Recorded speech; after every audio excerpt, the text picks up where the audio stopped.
Hello दोस्तों, स्वागत है आपका अपने नए YouTube channel knowledge with Praveen में। तो जैसे कि अभी पहले पार्ट में मैंने ज्योग्राफी के सिलेबस की बात की, उसके बाद यूनिवर्स की उत्पत्ति कैसे हुई उसकी बात की। तो आज उसी का एस्ट्रोनॉमी का ही पार्ट 2 है, जिसमें हम बात करेंगे यूनिवर्स के बाद हमारा सोलर सिस्टम जिसमें हम हैं वो कैसे बना। तो जैसे कि पहले हम बता चुके हैं कि बिग बैंग जो एक कंसंट्रेटेड फॉर्म में एक कण था उसका विस्फोट हुआ, बिग बैंग थ्योरी जिसको बोला गया। उसके विस्फोट से क्या हुआ कि कुछ फंडामेंटल पार्टिकल्स बने। फंडामेंटल पार्टिकल्स बनने के बाद एटम्स में बने। एटम्स के बाद हाइड्रोजन हीलियम्स के नाभिक न्यूक्लियस बने, और हाइड्रोजन हीलियम के जो न्यूक्लियस है उससे नेबुला की उत्पत्ति हुई, और नेबुला से गैलेक्सी, एंड गैलेक्सी से सोलर सिस्टम। तो हमारी गैलेक्सी का नाम क्या है? मिल्की वे। जैसा कि आपको पता है कि हमारी गैलेक्सी का नाम मिल्की वे है, और हमारी गैलेक्सी मिल्की वे में जो हमारा सोलर सिस्टम है, जो हमारे सन का नाम, हमारे स्टार का नाम है वो है सन, जिसके अंदर 8 ग्रह, 8 प्लैनेट्स आते हैं। Mercury, Venus, earth, Mars, Jupiter, Saturn, Uranus and Neptune. इसको याद करने का एक ट्रिक है, नेमोनिक बोलते हैं इसको। My very efficient mother just served us nuts. My means Mercury, Venus, Earth, Mars, Jupiter, Saturn, Uranus and Neptune. My very efficient mother just served us nuts. इसके पहले वर्ड से 8 प्लैनेट्स के नाम आप याद कर सकते हैं, मेमोराइज कर सकते हैं। तो ये जो हमारा सोलर सिस्टम है, जिसमें हमारा जो स्टार है वो सन है। हमारे सोलर सिस्टम की जो उत्पत्ति है वो big bang 14.7 billion year ago हुआ। उसके बाद 4.5 बिलियन ईयर एगो हमारा सोलर सिस्टम है, और हमारे सोलर सिस्टम में 8 प्लैनेट्स है, 8 प्लैनेट्स है, जिसमें से मरकरी, वीनस, अर्थ और मार्स, ये जो 4 प्लैनेट्स है इनको बोलते हैं टेरेस्ट्रियल प्लैनेट। टेरेस्ट्रियल मीन्स क्या होता है? पार्थिव। पार्थिव मीन्स पृथ्वी की तरह जो प्लैनेट्स हैं। पृथ्वी की तरह मतलब जो मेटेलिक एंड रॉकी, मतलब जिनमें मेटल और चट्टाने पाई जाती है, जो चट्टानों का बना हुआ है, मेटल्स का बना हुआ है, उनको बोलते हैं मरकरी, वीनस, अर्थ और मार्स। इसमें 4 प्लैनेट्स आते हैं। इसको टेरेस्ट्रियल प्लैनेट्स भी बोलते हैं। टेरेस्ट्रियल मीन्स पार्थिव ग्रह। पार्थिव मीन्स अर्थ, पृथ्वी की तरह ये ग्रह है। उसके बाद Jupiter, Saturn, Uranus and Neptune, इनको बोलते हैं जुविनियन प्लैनेट्स। जुविनियन प्लैनेट्स मीन्स जुपिटर की तरह के प्लैनेट्स, गैसियस प्लैनेट्स। इनका जो आकार है वो पृथ्वी से कई गुना बड़ा है। जुपिटर है जैसे लगभग 318 गुना बड़ा है पृथ्वी से, और सैटर्न है लगभग 256 गुना बड़ा है पृथ्वी से। लेकिन क्या है? ये गैसियस प्लैनेट्स है। इनमें जो गैसेस हैं वो कैसी हैं?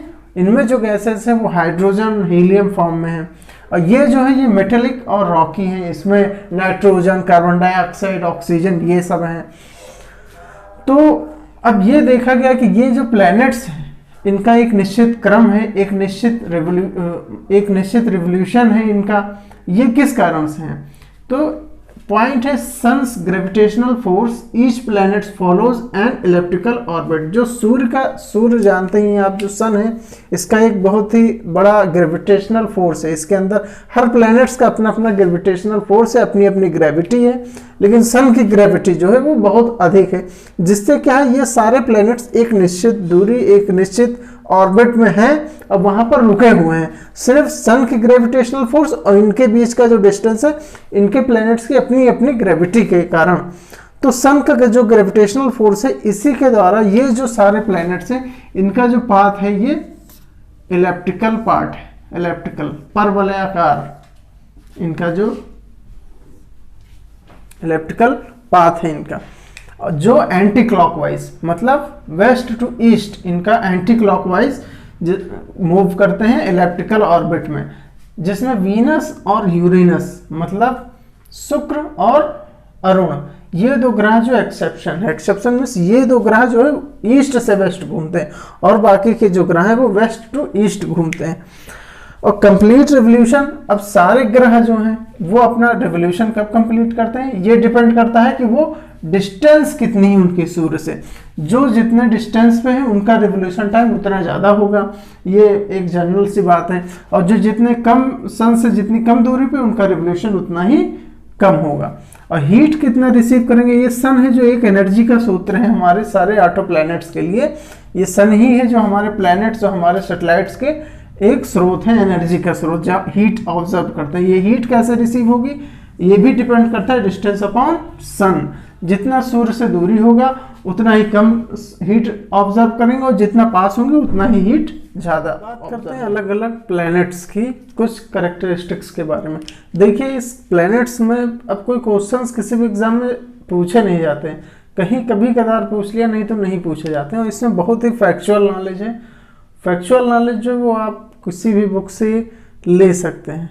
फैक्चुअल नॉलेज की, हाँ इनका अच्छे झुकाव कितना है, इनका रोटेशन टाइम कितना है, रिवोल्यूशन टाइम कितना है, ये सब बहुत ही ज़्यादा फैक्चुअल नॉलेज है, बहुत ज़्यादा फैक्चुअल नॉलेज है।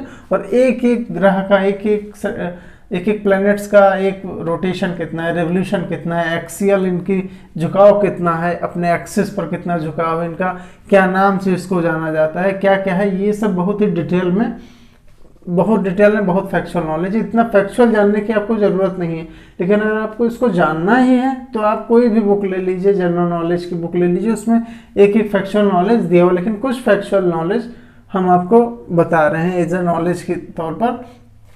जैसे बुध, मरकरी, ये सबसे नज़दीक है सूर्य के, इसलिए क्या है, इसका मैंने अभी बताया आपको कि जो जितना जिस डिस्टेंस पर है, जो जितना कम है सूर्य से डिस्टेंस पे, उसका रिवोल्यूशन उतना ही कम होगा, जो जितना दूर है उसका उतना ही रिवोल्यूशन होगा।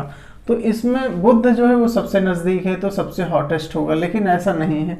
इसके अलावा वीनस जो शुक्र ग्रह है, इससे रिलेटेड कुछ क्वेश्चंस पूछे जाते हैं। क्यों, ये सबसे ब्राइटेस्ट, सबसे चमकीला और सबसे गर्म ग्रह है। क्यों, क्योंकि surrounded by thick clouds, that's why cloud trapped heat escape making surface temperature 450 degree centigrade.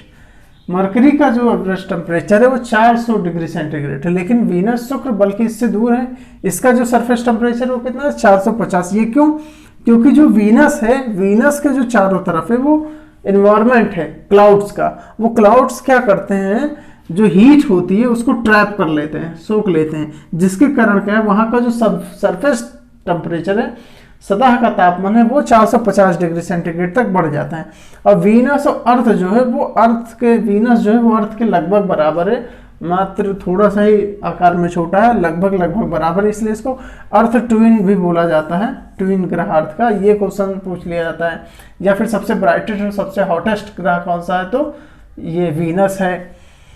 और इसको इसीलिए इसको मॉर्निंग और इवनिंग का स्टार बोला जाता है, और ये आसमान में दिखाई भी देता है और रोटेट। ये ऐसा ग्रह है, शुक्र जो है और वीनस और यूरेनस मतलब अरुण, ये जो ग्रह ऐसे हैं जो वेस्ट टू ईस्ट नहीं बल्कि east to west clockwise move करते हैं, और सारे ग्रह anti clockwise west to east move करते हैं। दूसरे पर अर्थ है। अर्थ और सन के में, अर्थ और सन में हम अलग सेपरेट लेक्चर लेंगे, ये मत समझे। अर्थ और सन जिससे अधिकतर क्वेश्चन पूछे जाते हैं अपनी पृथ्वी, इससे तो पूरी ज्योग्राफी ही इसी पर बेस्ड है, तो इसको हम सेपरेट पढ़ेंगे। और सन के बारे में भी क्वेश्चंस पूछे जाते हैं, इस पे सेपरेट लेक्चर लेंगे। अर्थ, सन और जो अदर सेलेस्टियल बॉडी है जैसे कि एस्टेरॉइड्स, मीटेओराइट्स, कॉमेट्स, इन पर हम अलग लेक्चर लेंगे, एक सेपरेट लेक्चर जिसमें सब बताएंगे। दूसरे पर है मार्स। मार्स क्या है, आयरन रिच, इसलिए इसमें रेड सॉइल पाई जाती है, इसीलिए इसको लाल ग्रह, रेड प्लैनेट बोलते हैं। क्यों, पूछ लिया था रेड प्लैनेट क्यों बोलते हैं, क्योंकि इसमें आयरन रिच रेड सॉइल पाई जाती है, इसलिए इसको रेड प्लैनेट। जैसे भारत में जैसे पृथ्वी पर क्या है, वाटर ज़्यादा है तो इसको वाटरी प्लैनेट्स, ब्लू प्लैनेट्स, क्योंकि स्पेस से देखने में ब्लू लगता है वो। और इसके मार्स के 2 सैटेलाइट्स, वीनस और मरकरी के कोई सैटेलाइट नहीं है, अर्थ का अपना मून है ही। मार्स में क्या है, 2 सैटेलाइट्स है। मार्स में क्या है, इसका एनवायरनमेंट 95% CO2 है, इसमें कार्बन डाइऑक्साइड, जिसलिए ये भी हीट है इसमें, और ये रहने के लायक नहीं है इसीलिए। क्यों, क्योंकि इसमें 95% CO2 है। और ग्रेविटी क्या है, ग्रेविटी इसकी हाफ है, पृथ्वी की हाफ ग्रेविटी है इसकी। अब बात करते हैं जुपिटर की। अब यहाँ से शुरू हो जाते हैं जूवियन प्लैनेट्स, गैसियस प्लैनेट्स। यहाँ तक थे मेटेलिक और रॉकी प्लैनेट्स, अब यहाँ से आगे गैसियस प्लैनेट्स। गैस जुपिटर में क्या, हाइड्रोजन और हीलियम सरफेस गैसेस हैं, यहाँ के सरफेस की जो गैस है जो हाइड्रोजन हीलियम है, और कुछ मात्रा में मेथेन है जो नेपच्यून में ज़्यादा पाई जाती है, यूरेनस में भी पाई जाती है, लेकिन जुपिटर और सैटर्न में मेनली हाइड्रोजन और हीलियम ही रहते हैं। और इसके 16 सैटेलाइट है, जिसमें सबसे इंपॉर्टेंट सैटेलाइट है जो यूरोपा है, जो सबसे आकार में सबसे बड़ा है। ये पूछ लिया जाता है कि यूरोपा किसका सैटेलाइट है, तो वो जुपिटर का सैटेलाइट है। इसके कितने सैटेलाइट्स हैं? 16 सैटेलाइट्स हैं। ये ग्रह क्या है? ये rotate faster than any others within 9 hour 54 minute. ये जो जुपिटर ग्रह है वो अपने अक्ष पर, एक्सिस, अपने अक्ष पर रोटेट सबसे फास्ट, सबसे तेज मूव करता है। कितना? विद इन 10 घंटे के भीतर ये अपने अक्ष पर एक चक्कर लगा लेता है। जैसे पृथ्वी अपनी है 24 घंटे में लगाती है, वैसे ये मात्र 9 आवर्स 54 मिनट्स में लगा लेती है। फिर आता है सैटर्न। सैटर्न में क्या है सबसे खासियत? रिंग जो है वो पूछ लिया जाता है, रिंग किसकी है? तो ये आइस की है, आइस डस्ट है, डस्ट जो है वो आइस में कन्वर्ट हो गए, वही है, उन्हीं का रिंग है जो दिखाई देता है। और इसके कितने सैटेलाइट्स है? 22 सैटेलाइट्स है, 22 सैटेलाइट, जिसमें सबसे इंपॉर्टेंट जो सैटेलाइट है वो टाइटन है। ये अधिकतर पूछा जाता है कि टाइटन किसका उपग्रह है, तो टाइटन किसका उपग्रह है? टाइटन उपग्रह है सैटर्न का, शनि ग्रह का। ये इतना बड़ा है, लगभग अपने मून के बराबर, और इसका अपने खुद की ग्रेविटी है, इसलिए ये इंपॉर्टेंट है ये ग्रह। फिर आता है यूरेनस। यूरेनस अरुण, ये ग्रह है और वीनस ग्रह है जो ईस्ट टू वेस्ट मूव करता है, और ये ग्रह है जो अपने एक्सिस पर लगभग 89 डिग्री एक्सिस पर झुका हुआ है, 89 डिग्री। इसलिए ये ग्रह जो है लेटा हुआ लगता है, ये ऐसे नहीं है अपना जैसे 23.5 है, ये 89 डिग्री ऐसे, तो ये लेटा हुआ ग्रह प्रतीत होता है, इसलिए इसको लेटा हुआ ग्रह भी बोलते हैं, इसलिए भी पूछ लिया जाता है। और इसके कितने सैटेलाइट्स हैं? 15 सैटेलाइट्स, ये इंपॉर्टेंट नहीं है। फिर नेपच्यून है। नेपच्यून के कितने सैटेलाइट्स? 8 सैटेलाइट्स हैं। ये सबसे दूर है सन से। Due to excess methane blue, इसको ब्लू और ग्रीन मतलब नीला और हरा ग्रह भी बोलते हैं। क्यों? क्योंकि इसमें मैथेन की इतनी एक्सेस है कि ये ब्लू और ग्रीन दिखती है। जैसे कि आप खेत में धान वान के खेत में जब पानी भरा होता है तो उसमें मैथेन गैस से निकलती है अधिकतर, और मैथेन गैस के कारण देखिएगा पानी जो होता है कहीं किनारे आप मिट्टी की तरफ जाके देखेंगे तो वो अजीब सा हरा और नीला टाइप का दिखता है, वो मैथेन गैस के कारण ही होता है। इसीलिए नेपच्यून में अधिकतर मैथेन गैस होने के कारण ब्लू और ग्रीन दिखता है, इसलिए इसको ब्लू ग्रीन ग्रह भी बोलते हैं। इस तरह ग्रह है, ये एक जर्नल इंफॉर्मेशन है, बेसिक इंफॉर्मेशन। अब किसी भी वनडे एग्जाम या किसी भी एग्जाम में इतनी बेसिक से नहीं पूछा जाता है, पहले ये पूछा जाता था, अब नहीं पूछा जाता है। ये सिर्फ एक नॉलेज के लिए, ज्योग्राफी शुरू करने से पहले ये सिर्फ एक नॉलेज के लिए हम बता रहे हैं। और इसमें जो बिल्कुल फैक्चुअल इन्फॉर्मेशन है, अगर आपको याद भी करना है, जानना जरूरी आप समझते हैं, तो किसी भी जनरल नॉलेज के बुक से इसका एक्सियल, इसका झुकाव कितना है, रोटेशन रेट कितना है, रिवोल्यूशन कितना है, ये आप उससे जान सकते हैं। और सन और अर्थ में हम सेपरेट लेक्चर लेंगे, सन, अर्थ और other celestial body like asteroids, meteorites, meteors और कॉमेट्स, इन पर हम अलग लेक्चर लेंगे एक लेक्चर में, ये तीनों, क्योंकि ये ज़्यादा इंपॉर्टेंट है जिससे क्वेश्चन पुटअप होते हैं।